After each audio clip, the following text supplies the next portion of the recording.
করব। বাংলার মাটিতে আর কোন আগ্রাসনকে আমরা মেনে নিব না।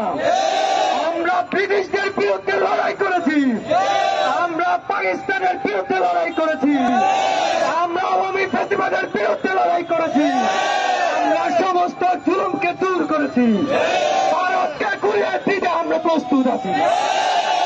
আমরা শুধু বলতে চাই, প্রতিবেশী রাষ্ট্র আমরা শান্তি চাই, আসুন শান্তিতে বসি, আমরা চুক্তি করি যে এই নদী আপনার, এই নদী আমার, এই নদীর পানি শুকনো মৌসুমে আমার অধিকার, এটি কোনো দাবি নয়, এটি আমাদের 16 কোটি জনতার অধিকার। এই অধিকারের পর যদি হস্তক্ষেপ হয় তাহলে অধিকারের জন্য আমরা ঠিক সেভাবে জীবন দিব যেভাবে তিতুমির লড়াই করেছেন। আমরা বলতে চাই, আজকে ঢাকা বিশ্ববিদ্যালয়ের এখান থেকে আমরা আওয়াজ তুলছি, এই আওয়াজ সারা